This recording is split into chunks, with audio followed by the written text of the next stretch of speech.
नाजरीन, अंटार्कटिका की अनजान और खौफनाक दुनिया बेशुमार मिस्ट्रीज से भरी हुई है। कुछ को तो सॉल्व कर लिया गया है, लेकिन कई अभी तक साइंस के भी पल्ले नहीं पड़ रही। बर्फ़ की मोटी तह के नीचे कौन सी दुनिया बसती है, और यहाँ से मिलने वाला 10 लाख साल पुराना आइस क्यूब हमें टाइम ट्रैवल करवा कर हमारे अर्थ के पास्ट में कैसे लेकर जाता है, हम आज की वीडियो में जानेंगे। नाजरीन, अंटार्कटिका, जिसको दुनिया का बॉटम या फिर साउथ पोल भी कहा जाता है, यहाँ की आइस शीट्स की गहराई 4.7 किलोमीटर तक रिकॉर्ड की गई है। ये इतनी गहराई है कि जिसमें बुर्ज खलीफा अपनी 5 बिल्डिंग को एक दूसरे के ऊपर खड़ा किया जा सकता है। इस बर्फ़ के अंदर लाखों साल पुराने राज आज भी दफन हैं। सबसे पहले हम जानेंगे यहाँ बर्फ़ के नीचे छुपी ज़िंदगी के बारे में। नंबर 7। 2022 में रिसर्चर्स ने सैटेलाइट इमेज के जरिए अंटार्कटिका में मौजूद लार्सन आइस शेल्फ पर एक गैर मामूली निशान देखा। इनको इस पर शक तब हुआ जब क्रैक जैसा दिखने वाला निशान 2021 की बाद की फ़ोटोज़ में देखा जा सकता था। इससे पहले ऐसा कोई निशान वहाँ मौजूद नहीं था।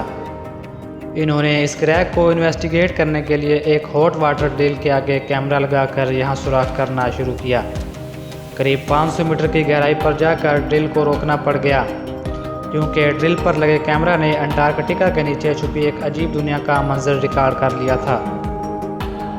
आइस शेल्फ के बीच एक सीक्रेट रिवर गुजर रही थी, जिसमें एक केव के अंदर हज़ारों लाखों एम्फीपोड्स मौजूद थे। एम्फीपोड्स की ये किस्म, जिसे झींगा कहते हैं, इससे काफ़ी मिलती जुलती थी, जो ड्रिल के आने की वजह से काफ़ी एक्टिव नज़र आ रही थी। पर सवाल ये है कि अंटार्कटिका में एक रिमोट आइस शेल्फ की 500 मीटर अंदर एम्फीपोड्स कहाँ से आए, और ये ज़िंदा रहने के लिए क्या खाते होंगे। एक्सपर्ट्स का मानना ये है कि समुद्र में तो झींगे मरे हुए डिकम्पोज प्लांट्स खाते हैं। इसका मतलब ये हुआ कि अंटार्कटिका की इस सीक्रेट रिवर में ज़रूर कभी न कभी प्लांट्स भी होते होंगे, जिनको खाकर ये अपनी दुनिया बसाए बैठे हैं। नंबर 6। समुद्र का अभी तक का सबसे गहरा पॉइंट चैलेंजर डीप है। दूसरे नंबर पर ब्राउनसन डीप, लेकिन तीसरा गहरा पॉइंट अंटार्कटिका के सदर्न ओशन में मौजूद फैक्टोरियन डीप है। इसको 2019 में डिस्कवर किया गया था, जिसकी गहराई 7437 मीटर कैलकुलेट की गई है। फैक्टोरियन डीप को सोनार स्कैनिंग की मदद से अंटार्कटिका के करीब डिटेक्ट किया गया है। इसमें शिप पर सोनार स्कैनर लगाकर सदर्न सी के बर्फीले पानी पर चलाया जाता है। अभी तक जो सी फ्लोर का मैप सोनार स्कैनिंग ने जो बनाया है, इस पर 1200 टेस्ट लगे हैं, लेकिन अभी भी रिसर्चर ये जान नहीं पाए कि पॉइंट कैसे बना था और इसका आसपास के समुद्री फर्श के साथ क्या कनेक्शन है। 2022 में अंटार्कटिका से गुजरने वाली एक क्रूज़ लाइन के पैसेंजर्स ने पानी में एक बहुत बड़ी जेलीफिश देखी। क्रूज़ के ऑपरेटर ने सबमर्सिबल डिप्लॉय की और पानी के अंदर जेलीफिश का नज़ारा दिखाने ले गया। ये एक बहुत बड़ी जेलीफिश थी, करीब 33 फीट बड़ी थी। इसको जायंट फैंटम जेलीफिश कहा जाता है। लेकिन हैरानी की बात यह है कि फैंटम जेलीफिश नॉर्मल ओशन की 3500 फीट गहराई में रहती है, पर इसको अंटार्कटिका के समुद्र की सतह पर देखा गया है। अभी तक रिसर्चर्स को कंफर्म नहीं है कि इतनी बड़ी जेलीफिश इस रीजन में क्या कर रही है, और वो भी समुद्र की सतह पर। नंबर 4। अंटार्कटिका की वीरान बर्फीली वादियों के बीच में रिसर्चर्स को बर्फ़ के अंदर से एंसिड रेन फॉरेस्ट के सबूत मिले हैं, जो 9 करोड़ साल पुराने हैं। यह डिस्कवरी अंटार्कटिका की उस दुनिया का सबूत है जो बरसों पहले खो चुकी थी। ये फॉसिलाइज्ड जंगल बर्फ़ से ढके समुद्री फर्श के भी नीचे से दरियाफ्त हुआ है, जिसमें दरख्तों की जड़ें, पोलन्स और उनके बीज पाए गए हैं। रेडियो कार्बन डेटिंग से यह पता लगाकर इनका ताल्लुक क्रेटेशियस पीरियड से है, वक़्त जब अर्थ के एटमॉस्फेयर में कार्बन डाइऑक्साइड ज़्यादा होने की वजह से यहाँ गर्माइश भी ज़्यादा थी। फॉसिल्स अंटार्कटिका का ऐसा नक्शा बता रहे हैं जब यहाँ हरी भरी वादियाँ और रंग बिरंगी बीड्स हुआ करती थीं। इसके अलावा 1909 में यहाँ से निकलने वाला कोयला इस बात की निशानी है कि अंटार्कटिका का रेन फॉरेस्ट कई करोड़ साल तक यहाँ मौजूद था, जो अब फॉसिल फ्यूल में कन्वर्ट हो चुका है। नंबर 3। अंटार्कटिका की बंजर बर्फ़ के अंदर से भी अभी तक ढेर सारे मेटियोराइट्स भी मिल चुके हैं, जो कोई आम पत्थर नहीं बल्कि एक बहुत बड़ी यूनिवर्स का सबूत है। इनमें से कई मेटियोराइट्स का हमारे पड़ोसी प्लानट मार्स से ताल्लुक़ है। इनमें से एक मेटियोराइट जिसका नाम ALH 84001 है और ये हमारे सोलर सिस्टम का सबसे पुराना ऑब्जेक्ट है, करीब 4.5 अरब साल पुराना भी है। इस मेटियोराइट ने 1996 में हेडलाइंस बनाई थी जब साइंसदान ने ये ऐलान किया कि मार्स से आए मेटियोराइट्स में माइक्रोफोसल के एविडेंस मिले हैं। का मतलब ये है कि ये मेटियोराइट मार्स से टूटकर यहाँ आया था।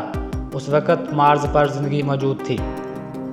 साइंटिस्ट के इन दावों की वजह से ही मार्स पर आज ज़िंदगी ढूंढने की कोशिश की जा रही है। इस मेटियोराइट से साइंटिस्ट को मौका मिला कि वो मार्स के एटमॉस्फेयर और वहाँ की वॉल्कन एक्टिविटी पर रिसर्च कर सकें।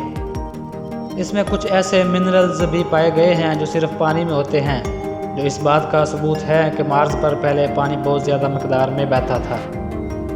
नंबर 2, हम में से अक्सर लोगों के जहन में एक सवाल आता है कि साइंटिस्ट को अर्थ के पास्ट एटमॉस्फेयर के बारे में इतना एक्यूरेटली कैसे पता चलता है।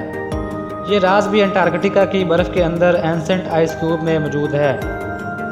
यहाँ पिछले हज़ारों नहीं लाखों सालों से बर्फ़ मेल्ट नहीं हुई, जिसका मतलब है कि इनके अंदर इस वक्त के एटमॉस्फेयर के एयर बबल्स आज तक रिजर्व्ड हैं। यहाँ तक पहुँचने के लिए आइस के पूरे कोर को ड्रिल करके बाहर निकाला जाता है। जितना गहरा कोर बाहर निकाला जाएगा इतना ही टाइम में पीछे जाना होगा। बर्फ़ की हर लेयर के अंदर मौजूद एयर बबल्स हर एक साल की एटमॉस्फेरिक कंडीशन को महफूज रख कर बैठे हैं। ये एंसेंट एयर के बबल्स हैं जिनको हज़ारों लाखों सालों से कभी डिस्टर्ब नहीं किया गया। इनमें मौजूद मुख्तलिफ गैसेस पर स्टडी करके साइंटिस्ट अर्थ के कदीम दौर की एक झलक को दोबारा से पेंट करने में कामयाब हुए हैं। 10 लाख साल पहले बना ये आइस कोर उस वक़्त का है जब अर्थ का क्लाइमेट साइकिल 40,000 साल बाद चेंज होता था। उसके बाद ये साइकिल 1 लाख सालों के बाद बदलने लगा, जो अभी तक चलता आ रहा है। इन आइस कोर की मदद से अर्थ का फ्यूचर क्लाइमेट भी प्रिडिक्ट करना भी बहुत आसान हो गया है। जैसे हर हज़ारों सालों के बाद बहुत से तूफ़ान और सैलाब दुनिया में आते रहे हैं और इनको अब अगली बार कब आना है ये सारी प्रेडिक्शन इन आइस कोर की मदद से ही की जाती है। नंबर 1, 1950 में अंटार्कटिका की आइस शीट्स के नीचे एक बहुत बड़ी माउंटेन रेंज डिस्कवर की जा चुकी है। 1200 किलोमीटर तक फैली हुई इस माउंटेन रेंज के पहाड़ 3000 मीटर तक ऊंचे हैं। पर हैरानी की बात यह है कि ये पहाड़ दुनिया में मौजूद दूसरे पहाड़ों से काफ़ी अलग हैं। नॉर्मली जिस एरिया में ये पहाड़ मौजूद हैं उनको बहुत पुराना होना चाहिए, लेकिन इनकी बनावट बता रही है कि ये इतने पुराने नहीं हैं। बर्फ़ के कई किलोमीटर नीचे इनकी मौजूदगी भी साइंसदानों को परेशानी में डाले हुए है, क्योंकि पहाड़ ज़्यादातर टेक्टोनिक प्लेट्स की मूवमेंट से बनते हैं, लेकिन अंटार्कटिका में ऐसी कोई मूवमेंट नहीं होती। इसका मतलब ये हुआ कि ये पहाड़ ज़मीन के अंदर मौजूद मैग्मा के उभरने की वजह से उभरे हैं, लेकिन अभी तक इस बात का साइंसदानों के पास कोई सबूत नहीं है। नाज़रीन, हमारे चैनल को सब्सक्राइब करें और मिलते हैं नेक्स्ट वीडियो में। तब तक के लिए अल्लाह हाफ़िज़।